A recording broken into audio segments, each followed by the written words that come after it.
Pisces 2021. Now your year will be filled with some challenges and potential opportunities within your mental health or with enemies. You can also have some new learning and communication growth, as well as opportunities or advancement in your career. Jupiter will also be entering your first house for a brief period, and this should really bring in a sense of growth and self-confidence or self-actualization that you're starting to uncover this year. My name is Desiree with theastrologyaddiction.com, and thank you so much for watching.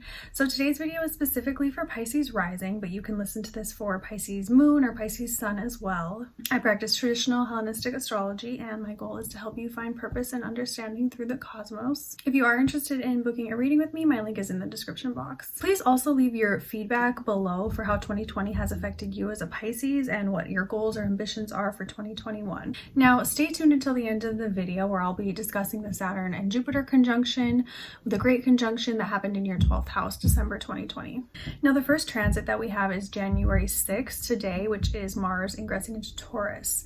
And this will feel a lot lighter for you just because Mars has been in your second house of Aries, probably causing some chaos and potential loss or disruption for you financially or with your resources in some way. Moving into your third house can bring in some obstacles or challenges within your communication or with siblings or neighbors possibly, but overall, I think it will be less challenging than what 2020 had in store for you. On the 8th, Mercury will square Mars from Aquarius to Taurus. So this can bring in a possible message or disagreement maybe that you're having. It can be something like an enemy coming into your life who is trying to cause some friction or chaos for you. And maybe you're having some communication barriers or even lessons about communication. And that is furthered on January 13th when Mars squares Saturn from your 3rd to your 12th house and brings in a level of no or just not really being able to proceed with maybe something that you had planned. It can possibly feel a little bit depressing or heavy on your mental health. Now on the 17th, we have Uranus in a square to Jupiter. Again, your 3rd to your 12th house. There's a lot of activity going on in Taurus and Aquarius this year, so expect most of the excitement to be in those two areas of life. But for you, this can maybe feel a little bit shocking or unexpected, like you're learning something new or having some real growth within your mental health that kind of asks you to speak up or to communicate about something maybe unconscious that you haven't discussed before. February 17th, we have the exact square from Saturn to Uranus in the 12th to the 3rd house. So this can be another tense aspect that brings that theme up for you, where you maybe have to set some boundaries or maybe set some rules in place with your siblings or with your neighbors in some way. There's definitely unexpected things that you are having to communicate or discuss with people. Now, February 25th, we have Venus entering Pisces, which is your 1st house. This can heighten your sense of confidence and really make you want to work on yourself, get into a new health routine, or work on something for the new year. I could see this being like adding some benefic, positive, motivational energy to your attitudes and your beliefs, and maybe even some connectivity within your relationships. February 27th, we have a full moon in Virgo, which is your 7th house of relationships. So there can be something going on within your personal relationships or marriage partners that you are seeing in a new way, or that's kind of coming to light that you have to make a decision on, or that you want to cleanse from, possibly meeting a new partner or releasing and letting go of, a relationship that maybe isn't serving you in the best way. Now, March 3rd, we have Mars entering Gemini, which is your 4th house. So this can bring in some challenges or frustrations for you, maybe in your home life or with your family. It could be a even spike of energy to kind of get your house together, clean, organize, or someone, that you live with just causing you some tension. March 26th, we have the Sun conjunct Venus in Aries, which brings in a level of confusion possibly for you financially. We have Mercury squaring Mars at the same time, so that brings in maybe some news or information that is a little bit, vague or foggy and affects your income in some way. But I think overall, it's kind of like a new start or a new opportunity that you just maybe don't have all the details about yet. Now, the end of April, we have this stellium going on in your third house of Taurus, which brings in a lot of abundance and growth for you. Maybe you are starting to have some more connections with your community or with your siblings. You're getting out and about again, and maybe the world's opening up and you're having an opportunity to communicate and just engage with people in a new way. You could even be doing like some gardening or some work around your neighborhood. Now, May 13th, we have Jupiter entering Pisces. So this is the first ingress that we have Jupiter going into your first house, and it will be there until the end of July 29th. So that's going to bring in lots of abundance and confidence for you with your attitudes toward yourself, your self-image, attitudes and beliefs. You can just have a lot of self-growth at this time, and it's really a preview for what 2021 has in store, because Jupiter will retrograde back into your 12th house on July 29th, and then not until December 28th will Jupiter make its final ingress into your first house. So there is some really benefic, positive energy for you in 2021, but it's really a prequel to what 2022 has in store for you, which should be even more abundant and gives you an opportunity for really extreme, self-growth and luck or just benefits that you'll be experiencing. Now, May 26th, we have the total lunar eclipse in your 10th house of career and ambition. So this can show that there is maybe something going on in your career that you're not seeing fully.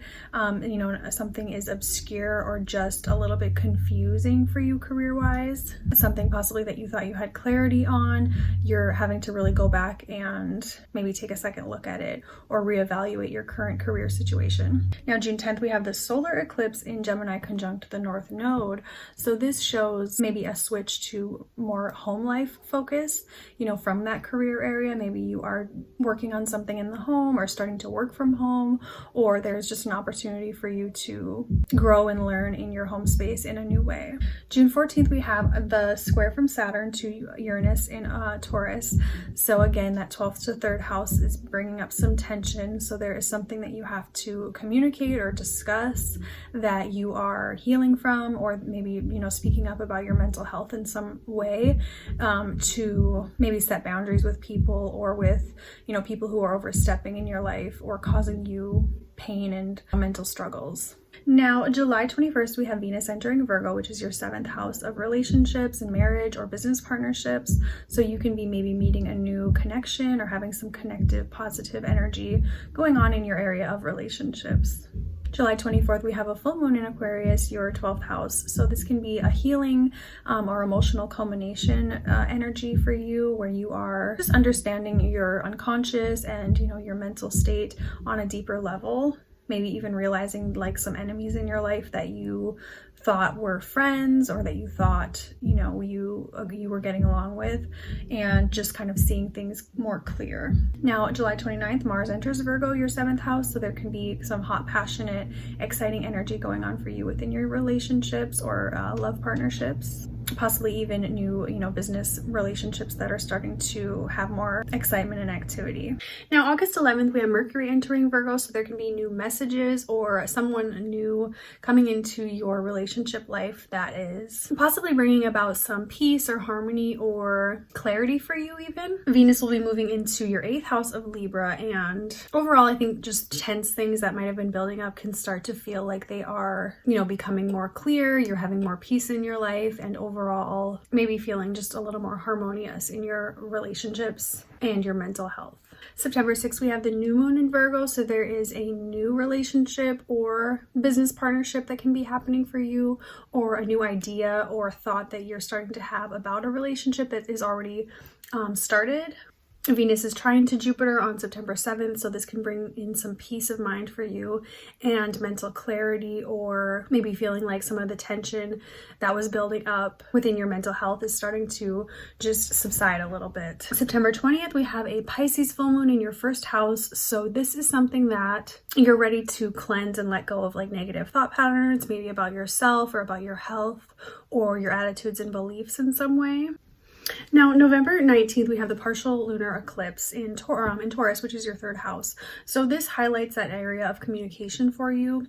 Siblings or neighbors as well can be something that is a focus, and overall there is some tense energy going on between Mars and Mercury and Pluto, and I think overall it can bring in contention and maybe disagreements or fights. You might be having an emotional epiphany about a relationship with a sibling, or how you're communicating, that maybe you're seeing something in a new way and needing to discuss new topics or discuss things that are more unexpected or uncomfortable for you, even since Uranus is there as well with the lunar eclipse. Now, November 28th, we have the Sun conjunct Mercury in Sagittarius, which is your 10th house of career, public image, or fame. And you can have maybe some new opportunities or, heightened activity going on in your career or public image, and even possibly recognition. December 4th, we have the solar eclipse in Sagittarius conjunct to the South Node. So this is a releasing and a let go kind of spiritually for you, but it can also affect your career. You might be wanting to change careers or let go of some toxic energy within your career life in some way. December 18th, we have a full moon in Gemini, your 4th house. So this highlights that area of home and family. And you can really be having kind of this battle going on between what you want in your career and maybe what you emotionally need in your home life, or what is, expected of you in your home life. Now, December 24th, we have the final square from Saturn to Uranus, your 12th to your 3rd house. So this is the last, I think, opportunity or challenge that you have within your communication, and learning how to communicate better, learning how to maybe heal from, mental problems that you're experiencing, or setting, boundaries with people and communicating that effectively. December 28th, we have the long-awaited ingress of Jupiter into Pisces, finally, your 1st house. So again, this brings in that positivity and optimism to your 1st house of yourself, your body, your attitudes and beliefs. So it really, ends the year on such a positive note for you. I think you will be feeling extremely confident, motivated, and optimistic for the future. So thank you guys so much for watching my Pisces 2021 video.